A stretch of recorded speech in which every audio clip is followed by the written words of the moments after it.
नमस्कार दोस्तों। तो आज हम आपको सुनाएंगे कार्तिक महीने में सुनी जाने वाली पोपाबाई की कहानी।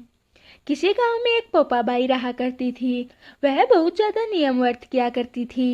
एक दिन उसने अपने भाई व भाभी से कहा कि मैं शादी नहीं करूंगी, इसलिए आप मेरी झोपड़ी गांव के बाहर बना दो और गांव के सभी लोगों को कह दो कि अपनी गाय व बछड़ों को मेरे यहाँ ही घास फूस चरने के लिए भेज दे और इसके बदले जो बचा कुचा खाना होगा वो मुझे खाने के लिए दे दे। जिसके बाद पोपाबाई गांव के बाहर झोपड़ी में रहने लगी। एक दिन नगर का राजा शिकार खेलने जंगल में आया और गांव के बाहर जंगल के पास बनी झोपड़ी देखकर रुक गया। झोपड़ी के पास जाकर उसने आवाज लगाई कि कौन है, लेकिन भीतर से कोई आवाज न आने पर वह लगातार दरवाजा खटखटाता रहा।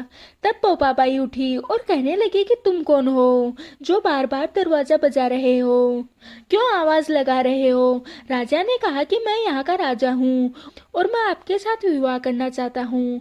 पोपाबाई ने कहा कि जहाँ से आए हो वहीं चले जाओ, मैं किसी पराये आदमी का मुंह भी नहीं देखती। राजा ने पोपाबाई की एक भी नहीं सुनी और उसे जबरदस्ती उठाकर ले गया।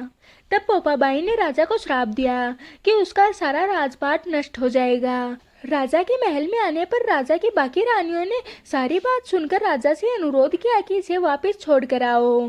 तब राजा पोपाबाई को वापस झोपड़ी में छोड़ने चला गया तो रास्ते में पाप की नदी आई जिसमें वह डूब गया और पोपाबाई भी धर्मराज जी के पास पहुंची तो धर्मराज जी ने उन्हें स्वर्ग का राज दे दिया।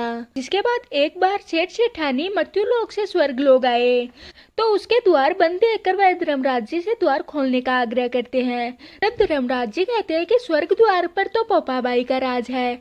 इस पर सेठ सेठानी कहते हैं कि हम पोपाबाई को नहीं जानते। धर्मराज जी उन दोनों की बात सुनकर कहते हैं कि तुम दोनों 7 दिन तक मृत्युलोक में रहो। 8 खोपरा में राई भरकर 5 कपड़े ऊपर रखकर कहानी सुनकर उदापान करना और कहना कि राजा पोपाबाई का लेखा लेगी राई राई का। ये थी कार्तिक मास में सुनी जाने वाली पोपाबाई की कहानी। मैं आशा करती हूँ कि आज की हमारी वीडियो आपको पसंद आई होगी। अब हम मिलते हैं किसी और वीडियो के साथ।